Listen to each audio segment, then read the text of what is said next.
Hola, mi nombre es Valeria Vargas Ariza, estudiante de la UNAD del programa de Tecnología en Regencia de Farmacia. Hoy hablaré de la membrana celular. La membrana celular delimita el territorio de la célula y controla su contenido químico, es decir, la célula está rodeada por una membrana que representa el límite entre el medio extracelular y el medio intracelular. Las funciones de la membrana celular son regular el paso de sustancias hacia el interior de la célula y el exterior de la célula.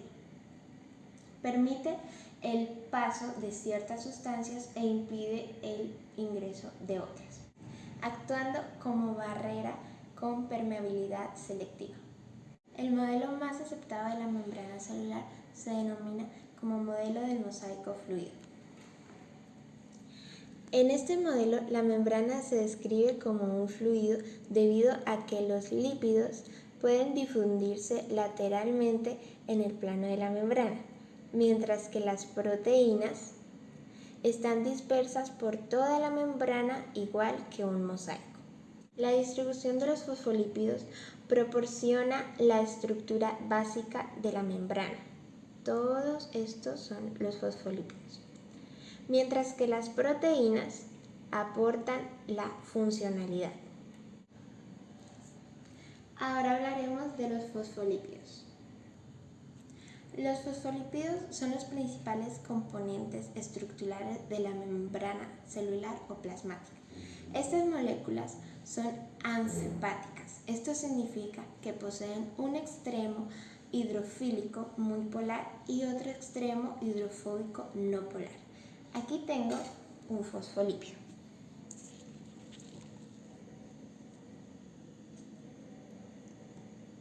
Para explicar un poco mejor lo que acabamos de decir, esto quiere decir que la cabeza de los fosfolípidos es hidrofílica, quiere decir que es tolerante al agua. Y la cola o el extremo hidrofóbico, que se conoce también como cola hidrofóbica, no tolera el agua. Los extremos no polares con fobia al agua, las colas hidrofóbicas, forman el interior hidrofóbico de la membrana, mientras que los muy polares, las cabezas hidrofílicas, forman el exterior de la membrana celular. Los fosfolípidos se encuentran acomodados en dos capas y se le conoce como doble capa fosfolípida o bicapa lipídica, la cual es fluida, es decir, tiene características de líquido, por lo que se encuentran en constante movimiento, donde intercambian lugares con moléculas vecinas. Ahora voy a hablar del colesterol. El colesterol contribuye a que la doble capa lipídica sea menos fluida y permeable. Esto es debido a su rígida estructura cíclica esteroide y se interpone entre las colas de los fosfolípidos, lo que disminuye la capacidad de movimiento de los ácidos grasos, provocando el endurecimiento de la membrana plasmática. Esto que vemos aquí es un colesterol. Ahora hablaremos de las proteínas. En las proteínas tenemos lo que son las proteínas periféricas y las proteínas integrales. Las proteínas periféricas se localizan a un lado u otro de la capa lipídica y están unidas débilmente a las cabezas polares de los lípidos de la membrana o proteínas integrales por enlaces de hidrógeno. Las proteínas integrales, que son estas que vemos acá, están íntimamente unidas a los lípidos. Suelen atravesar la capa lipídica una o varias veces. Tiene varias funciones, pero hoy les hablaré de la función de formar canales que facilitan el paso de iones y moléculas específicas a través de la membrana. Los carbohidratos se encuentran ubicados en su mayor parte en la superficie externa de las células eucariotas, por lo que contribuyen a la simetría de la membrana. Por lo general son oligosacáridos que se unen a los lípidos formando glucolípidos o al unirse a las proteínas, como lo vemos acá, forman glucoproteínas. Ahora vamos a hablar del transporte a través de la membrana. Las células requieren nutrientes del exterior y deben eliminar sustancias de desecho procedentes del metabolismo y mantener así su medio interno estable. Esto se realiza gracias a la permeabilidad selectiva que les acabo de explicar. Existen mecanismos de transporte de moléculas de baja y elevada masa molecular. Iniciamos con el transporte de moléculas de baja masa molecular. Esto se llama transporte pasivo. Es un proceso de difusión de sustancias a través de la membrana. Se produce siempre a favor del gradiente de concentración, es decir, de donde hay más hacia donde hay menos.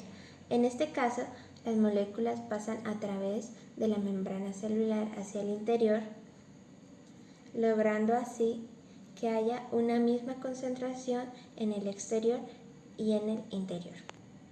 En caso contrario, es en contra del gradiente de concentración. Esto quiere decir que de donde hay menos a donde hay más. Eso se realiza por medio de las proteínas de transporte con gasto energético. El transporte pasivo se puede presentar por difusión simple o difusión facilitada. La difusión simple es el paso de pequeñas moléculas a través de la bicapa lipídica. Un ejemplo de estas son hormonas esteroideas, anestésicos como el éter, fármacos liposolubles y sustancias apolares como el oxígeno y el nitrógeno atmosférico. O también de canales proteicos, un ejemplo de estos son sodio, potasio, calcio y cloro. La difusión facilitada permite el transporte de pequeñas moléculas polares como aminoácidos, monosacáridos, etc., que al no poder atravesar la bicapa lipídica requieren de proteínas transmembranales que faciliten su paso. Cuando la molécula transportada se une a la proteína, experimentan un cambio en su estructura que arrastra dicha molécula hacia el interior de la célula. Continuamos con el transporte activo. En este proceso actúan proteínas de membrana, pero estas requieren energía en forma de ATP para transportar las moléculas al otro lado de la membrana. Se produce cuando el transporte se realiza en contra del gradiente de concentración. La bomba de sodio-potasio es un ejemplo de transporte activo. La bomba requiere una proteína que bombea sodio hacia el exterior y potasio hacia el interior. Esta proteína actúa contra el gradiente de concentración gracias a su actividad como ATPasa, ya que rompe el ATP a fin de obtener la energía necesaria para el transporte. Vamos a ver un ejemplo. Aquí tenemos 2 potasios y 3 sodios. La bomba de sodio-potasio nos dice que bombea 3 sodios hacia el exterior y 2 potasios hacia el interior, con la hidrólisis acoplada de ATP. Ahora vamos a ver el transporte de moléculas de elevada masa molecular. Para el transporte de este tipo de moléculas existen 3 mecanismos principales: endocitosis, exocitosis y transcitosis. Endocitosis es el proceso por el cual la célula capta partículas del medio externo mediante la invaginación de la membrana, en la que ésta se engloba la partícula por digerir. Se produce la estrangulación de la invaginación y se forma una vesícula que encierra el material digerido. Vamos a ver un ejemplo. Supongamos que esta es nuestra membrana celular. Tenemos esta partícula que necesita ser ingerida. La membrana hace el proceso de invaginación y se produce la estrangulación. Queda la membrana otra vez en su forma normal